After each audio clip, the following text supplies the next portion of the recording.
Welcome to Slack Chat, Episode 8, where Stuart Winter, the maintainer and creator of Slackware ARM, and myself, Exaga from the SAPI project, discuss Slackware. Hi, Stuart. Hey, Phil. How are you? I'm very well, thanks. Yourself? Yeah, I'm all right. Pretty good. So, what's going on in the Slackware world? So the first thing I wanted to do before I get into anything is to give a few shout outs to some of the people that help with the Slackware project. One of the people who's been helping with the distribution of the project in terms of the FTP site and rsync and so on is a guy called Darren Austin. He goes by the nickname of, I think you could say it's Tadji. In fact, Darren helped with the initial structuring of the build system for Slackware ARM. So he and I sat in a pub where I used to live and helped come up with some good ideas about how to structure it to make it to use it as an overlay system onto the x86 project. So Darren actually helped design that over a few pints with the back of a beer mat. And one of the things that Darren does now, and has done for many years, is provide the FTP service for Slackware ARM.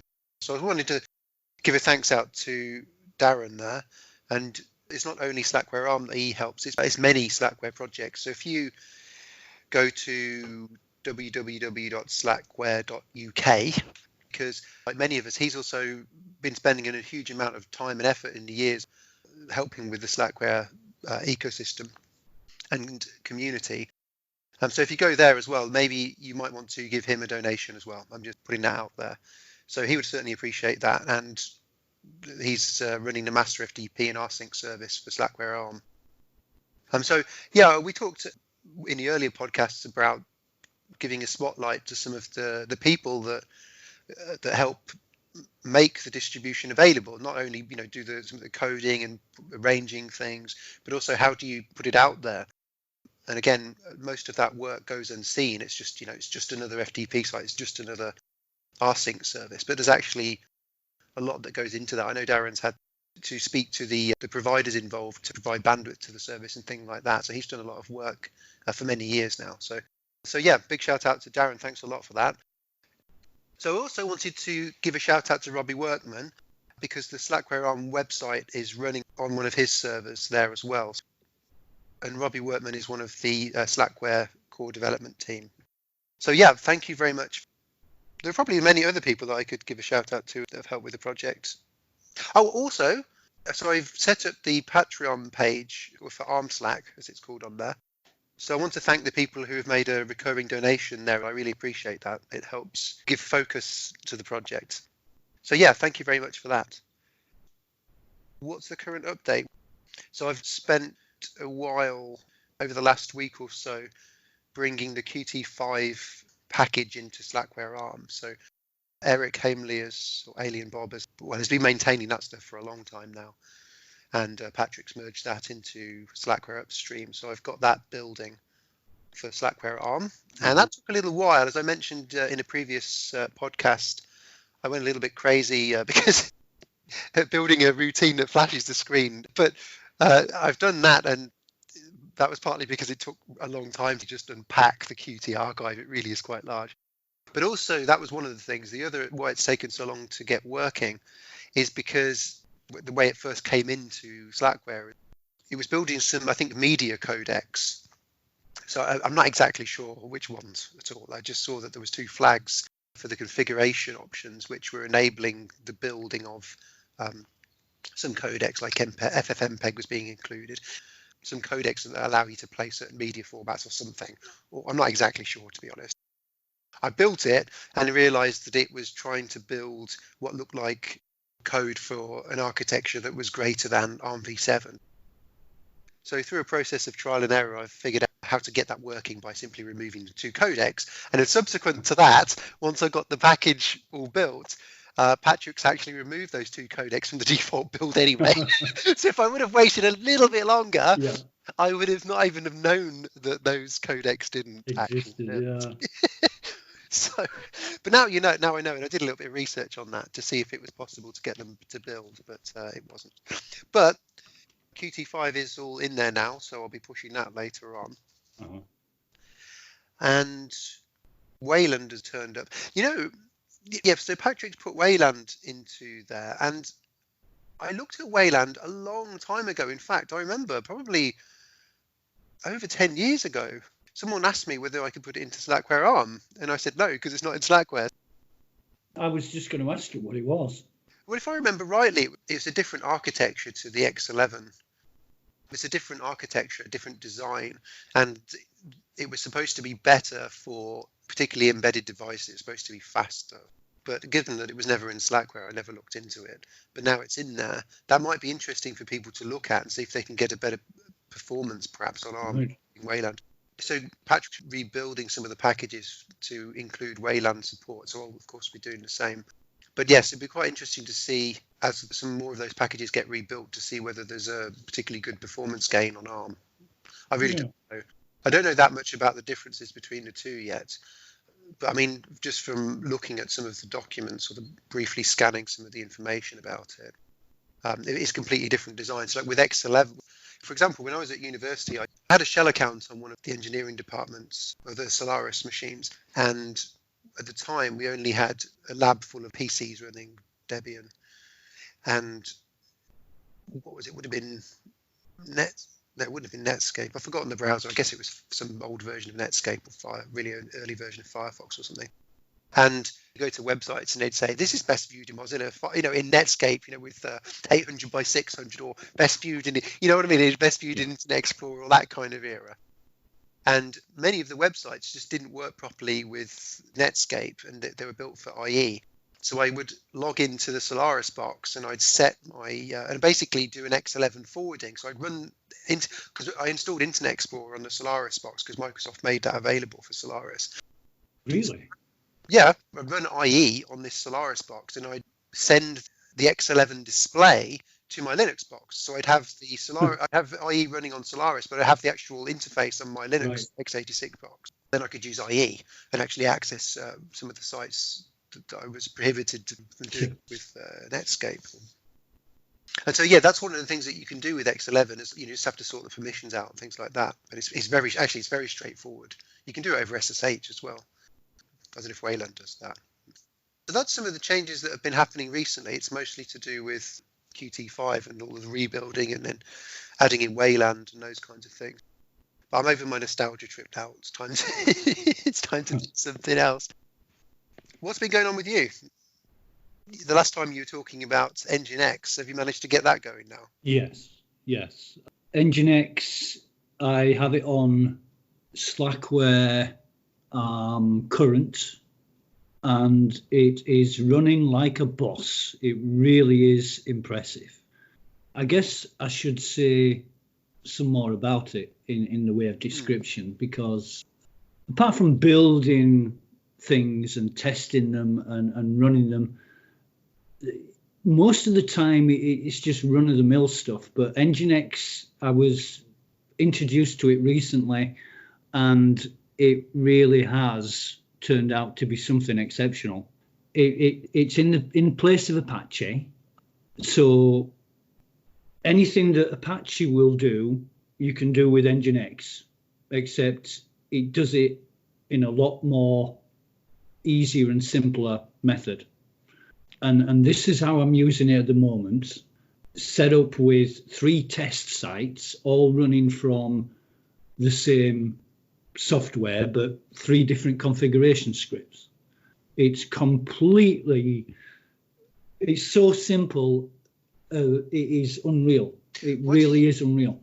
When we talked about it before, we talked about how it was a reverse proxy that handled, but it's also a web server, right? Yes. So it handles different protocols. So it allows you to do load balancing and do some sort of extensible configuration around exactly how to implement the load balancing. What are you using it for?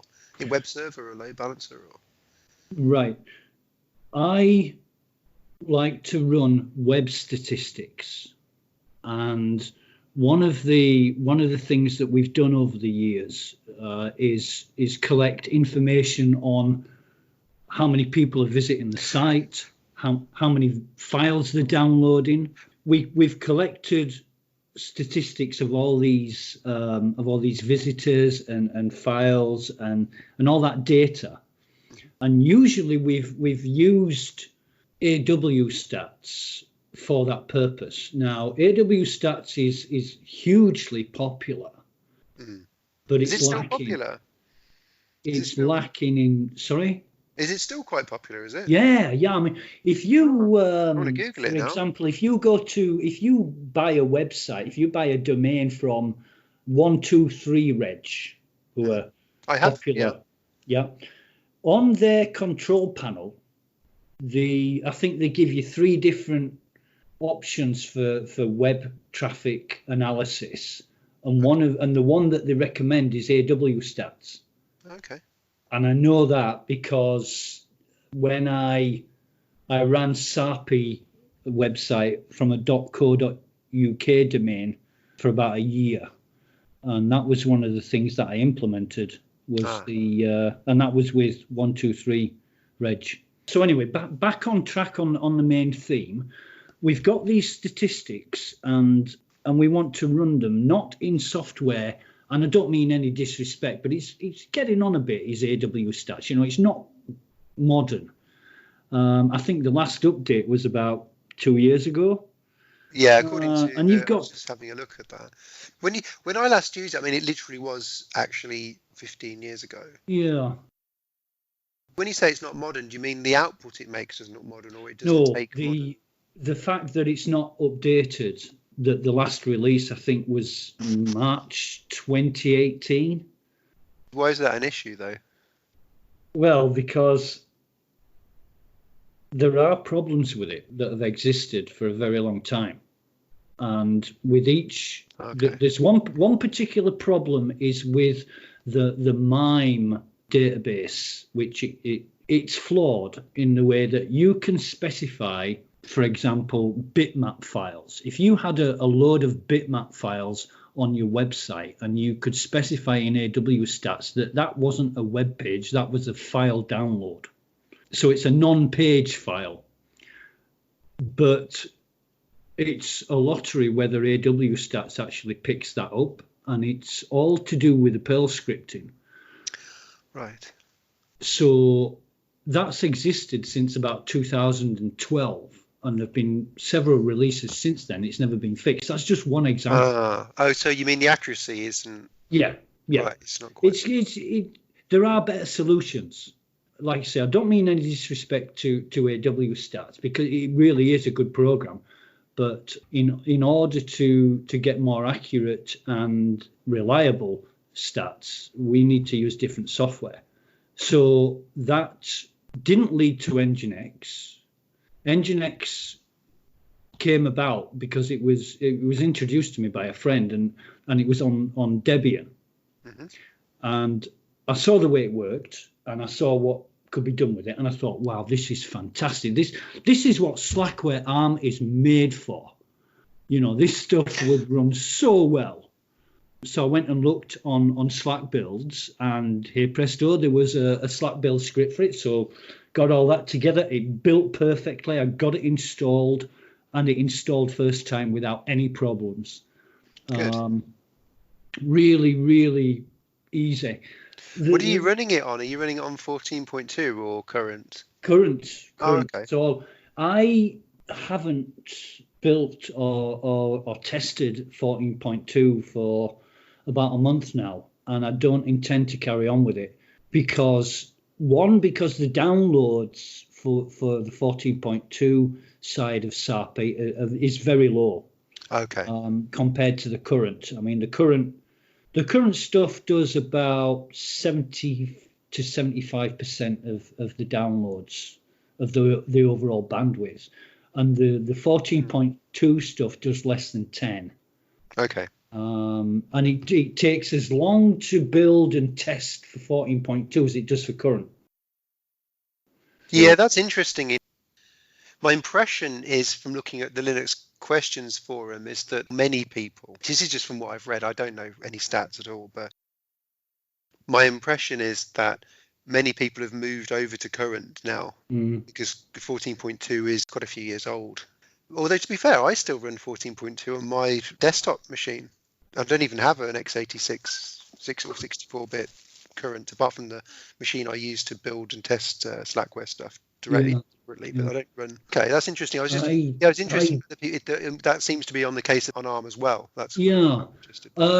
Well, you're gonna get more accurate feedback from me in that respect, because we're now I'm gonna get this is like a Ronnie Corbett story, isn't it? Where he starts off, then he wanders off in several directions, then he comes back to the point right at the end. The Nginx is the center of everything, because, as you say, it replaces Apache. The first thing you must do before you even consider installing Nginx is to get rid of Apache. And I don't mean remove it, I mean just make the RC HTTPD non-executable, and then obviously shut down the service, and then you install Nginx, because Nginx works off port 80. Well, it doesn't have to work off port 80, but you know where I'm going with this. And then it's a matter of you go into your Nginx conf file, and you do it. It's about 1, 2, 3. It's about seven lines that you've got to edit, and you've got to add 7 lines and maybe edit 8 more in the Nginx conf file, and that will set up the configuration for the software. And then, as with Apache, you have your own configuration files for your domains, but each domain is a separate configuration file in the etc nginx conf.d directory. But so far, though, from what you said, it doesn't sound too different from Apache. I mean, you can set Apache up like that way. It's not. What's the main draw then? The main draw is that it is if you want to if you had a website, if you were running say, I'm going to use a Raspberry Pi as an example. If you were running a Raspberry Pi as a domain server, and for whatever reason you were adding domains, 12, 20 or whatever number it was, you could do that in a fraction of the time it would take you on Apache. And that is just the speed at which you can edit the conf files, because very, very little needs doing. It's like 1 line or maybe 2 lines, one for your domain name, 1 for your port.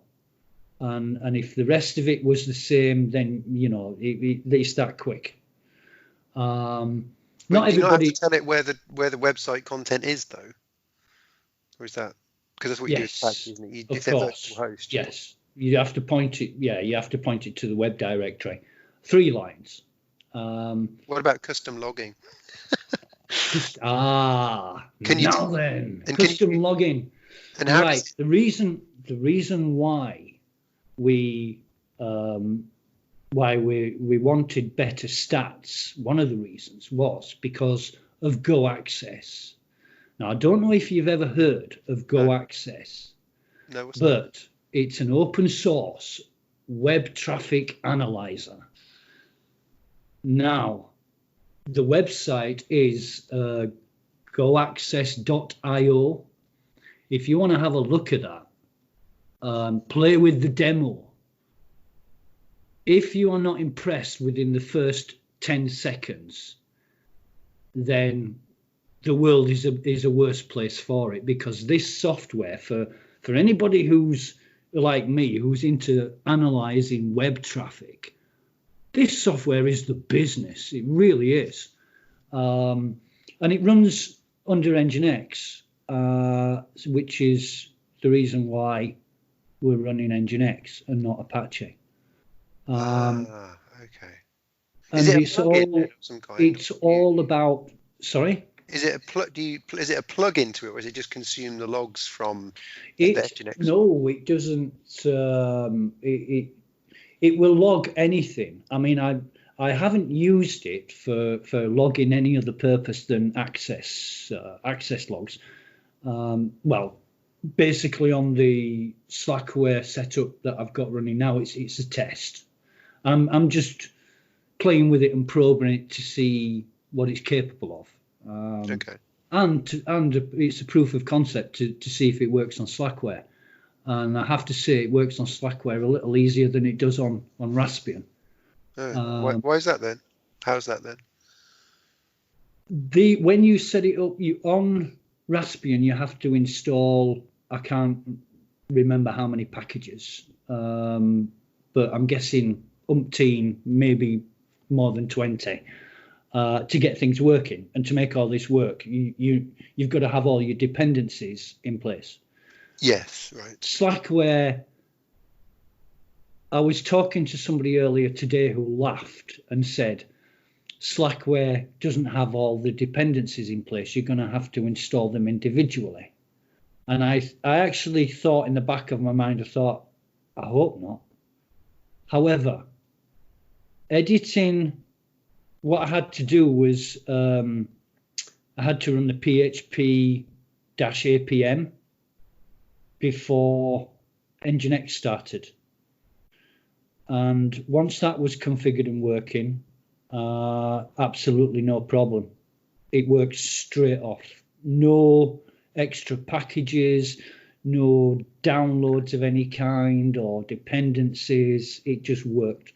Well, that's cool. I'm just looking at on the picture on the web. It looks really cool, and I like the terminal version of it, especially top or HTOP for weblogs. That's nice. I'd like to have had that when I was growing up. What you can do, Stuart, is you can do static logs as often as you like. You can rotate the logs. You can do anything you want to do with logs. You can do. But what I'm interested in getting working, which I haven't yet, is the live logs. So you can sit there on the page, and you get a visitor to your website who downloads a file or looks at a document, and you see it in real time. You don't have to wait until the static page updates. You can see it in real time. And I know it's possible because I've seen it working on Debian, but I have to find out how to get that working on Slackware. And that's the only thing that I haven't done with it yet. But yeah, for web traffic analysis, this stuff is really, really good. I haven't seen anything more suitable than goaccess. Yeah, it looks good. Yeah. But you see, this is where I get a little agitated, because there's a lot of software that's designed for Ubuntu and CentOS, Red Hat, but they don't give a thought for Slackware. Now, I'm not criticizing, I'm not judging, but where you see websites where the Debian package is available or Ubuntu or blah blah blah, you don't see Slackware. But goaccess, if you go down to if you go to the download page and scroll down, and it says for Debian do this, install it like this, and for Fedora do this, and blah blah blah. Slackware is in that list, and it lists Slack build repository as well. Oh yeah, I was just looking. Yeah, I see that. That's cool. And when I saw that, I thought, these guys care. Yeah, that's a bit of effort gone in there, isn't it? They care enough to list that this software is compatible with Slackware. So that's another reason why I like using it, because I like to see people appreciating Slackware for what it is and what it can do, and it's not forgotten or left. It's still active. Yeah, and to be honest, they're not lying, because I've got it working on Slackware ARM current. Well, that's really good to hear. You see, I do a lot of this. I do a lot of browsing the internet for Slackware related software, even though it may not be designed for Slackware. I'm interested in whether Slackware can run it or not. What do you mean by designed for Slackware? I've got an idea, but what do you mean specifically?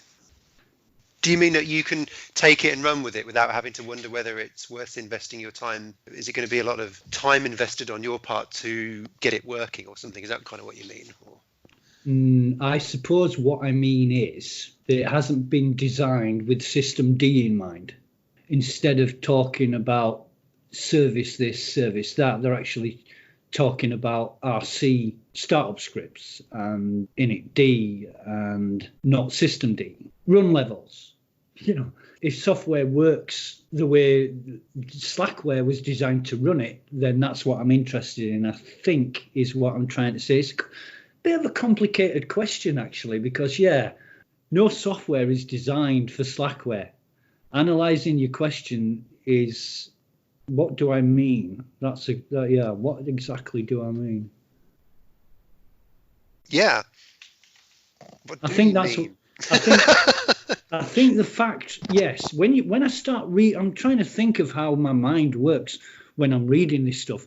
As soon as it hits system D, that's it, forget it. So normally if I want something, I go to slackbuilds.org, or in the case of things like VLC, I go to Alien Bob's repository and grab it from there and any of the dependencies. So that's a really valuable resource, or those two resources right there. And Darren Austin, as I mentioned earlier, he also mirrors Alien Bob's repository as well, I believe. So that's usually what I do. So I haven't gone around and taken anything myself in a long time and gone and packaged it. But so in terms of System D, I don't have that much experience of what it really means to be packaging a bit of software that has support for System D. Because ordinarily you can just configure it so that it doesn't use System D. So you just tell it not to in the configuration options. But depending on what the software is, System D may or may not even be a problem anyway, because it depends on where it is in relationship to all of the other software on the operating system. So in other words, if you had a piece of software I have to think of an example here. I was going to pick out PAM because that's a reasonably good example, but what I'm trying to say is that unless you're taking this, in your case, goaccess, and you're putting it into the system, the thing is it's still isolated anyway, because what is it really doing? Well, it's a bit of software that reads in some logs and then displays them either through a browser or in a terminal. It's going to be running continuously, probably as a daemon in a background where it's constantly at some cadence receiving logs. However that's set up, I don't know, I haven't looked, but it's going to be plugged itself into the system either to receive logs directly from Nginx, maybe through a pipe or something, or I don't know, or it just keeps looking at the logs and just ingesting them at some point in time, like AW stats do. You say here's the latest log, go and consume it.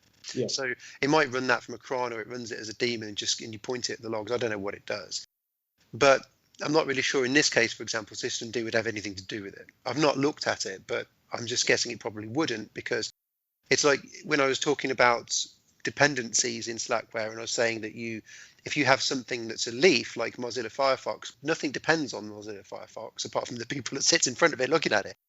And even then they can pick something else.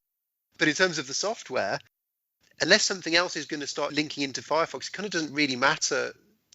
It's not like you're not linking it too much to the operating system if nothing else is depending on it. So you might find even if goaccess had anything to do with System D at all, you could quite happily build it without it, and it wouldn't make any difference. It doesn't, by the way. Yeah, I didn't think it would, looking at it. But there are bits of software that do. So it's kind of like, in a way, like PAM allows you to abstract away authentication.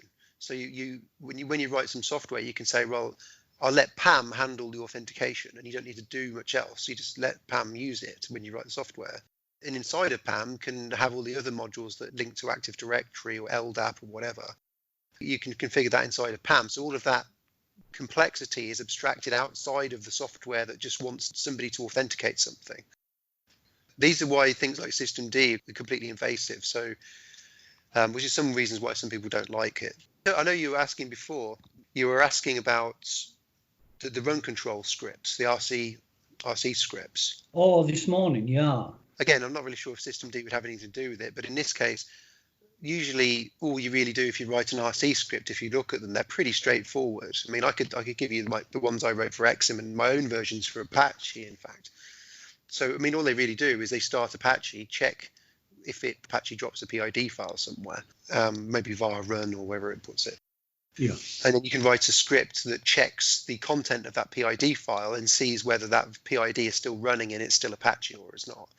Then you write a script to handle the graceful shutdown and restart or something. It's a little bit of work, but I mean, most of the scripts, as you'll see in Slackware, are pretty straightforward in those respects. And as I say, I have no experience whatsoever of systemd. Don't particularly want to either, to be honest with you. But I really like the idea of being able to look at how the scripts. One of the things I really like about Slackware and the BSD style init system is that you can, as you pointed out, you just go in and look what it's doing. You just read the shell scripts and you read the comments. And I really like that. I wouldn't like that to go away with something like system. I just don't see the point. Going back to init scripts, can I pick your brains? Because I want your opinion. One of the problems, and I don't even know if it is a problem, but one of the things that I found with Nginx is that when you install it, it creates an etc.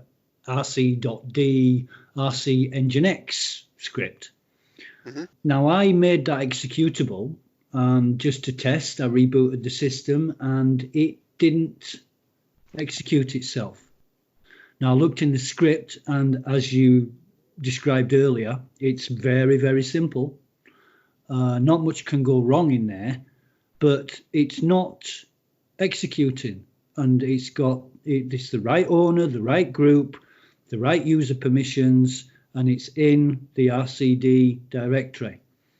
I read about this, and I found a really good post on Linux Questions, years old. I think it was 2010 or something, which said if you have any non-Slackware startup scripts, then call them from rc.local.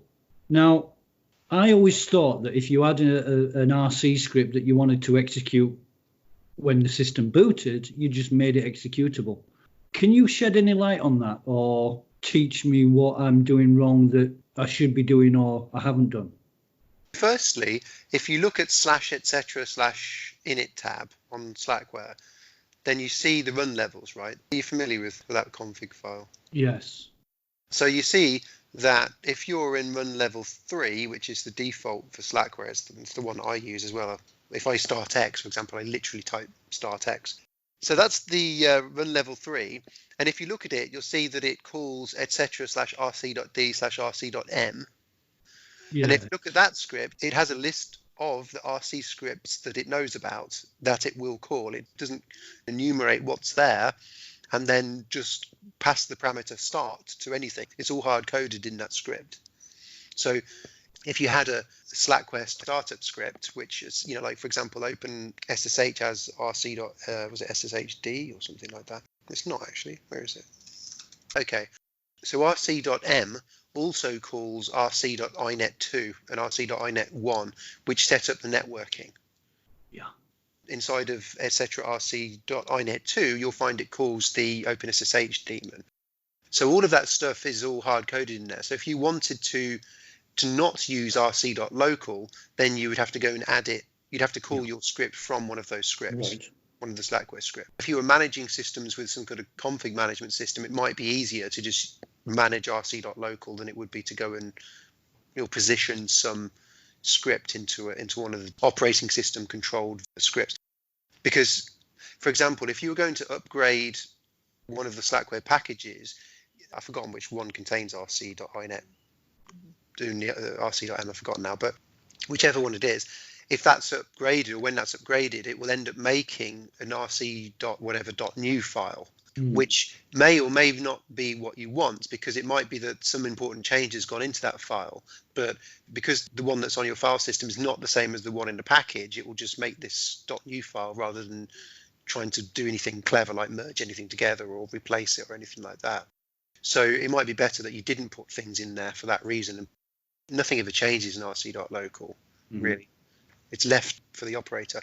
But back to your question, though. So it depends on whether you've got a Slackware-style startup script for this or not. So do you have one? No. What I'm using is script by the author of the program.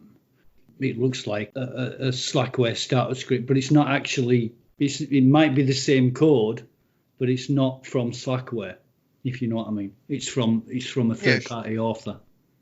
Oh, sure, yeah, but it's the style though. It's just the way that you run it, right? So, because also I've never used this, but if you look at /etc/init.d on Slackware, that is the same directory name that they had on Red Hat before. I assume I haven't talked to Red Hat for years or Fedora for years, but that was the directory it certainly used to have when I used to admin Red Hat boxes, and that's where all of the startup scripts in the System 5 style in it, which was what Red Hat had. That's where all of those lived. So Slackware has got a bit of structure on the file system for that. So potentially, if you look at there's a README file in there. And so maybe if they had a Red Hat version, like an old one, you could put that in there. And I don't know if it just runs. I've never used it. I never really wanted to do that. But that is really interesting. Yeah, have a look at that. But again, I don't think they would have that with System D. It wouldn't make sense unless. Yeah, you've actually shown me something that I never realised before. Which, I mean, I know the init tab run levels, but I've never explored the code in the file. So when you say see what runs what, I'm actually reading through it and I'm thinking, that's how it does what it does. Right. This is really great, Stu. Cool. Yeah. So if it's not running though, if you run it, then you said you were trying to start Nginx and it wasn't starting. Mm-hmm. What does it say? Absolutely nothing when you run it, or is it? Yeah, the light bulb is already come on, Stuart.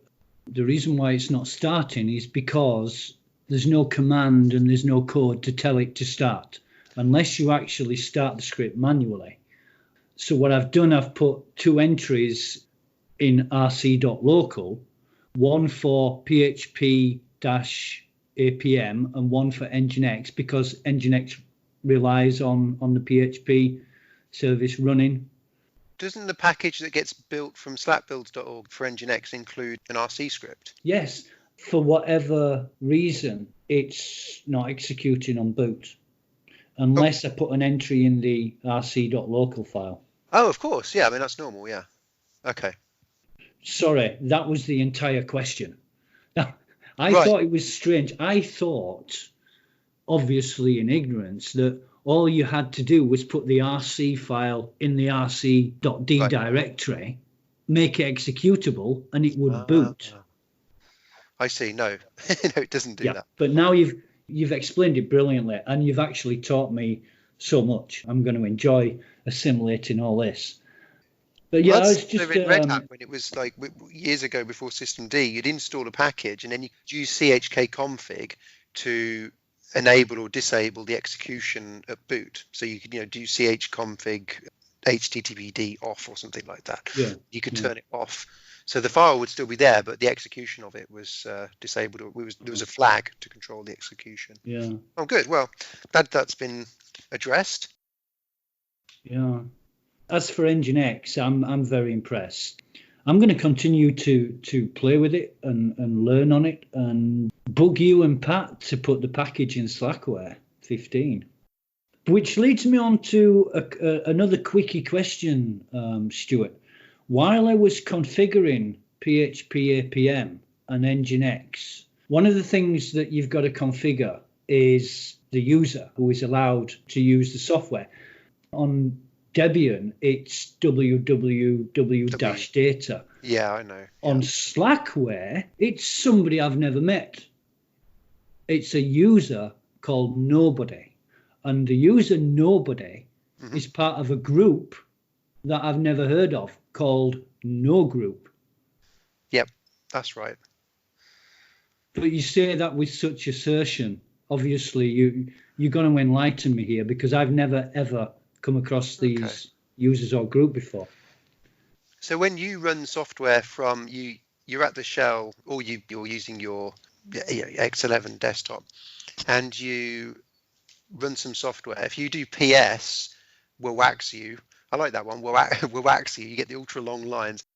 If you run that, and you'll see that your particular user is running that software, right? Okay, good. So you run that, and you'll see it's, in my case, it would be Moses is running Firefox, is running Bash, SSHD, and all that stuff. When I used to run these web servers for ISP and so on, and this might be interesting actually for you with Nginx as well. I don't know if it can do this, but any software runs with the privileges of the user that started it. Not necessarily true, because there are things that if the software runs as root, it can drop into a different user. So you can start it, for example, Exim gets started as root, so it's got access to do things, and then it switches user into the Exim user, at least it does on my system. So Exim starts as root and it drops into the Exim user.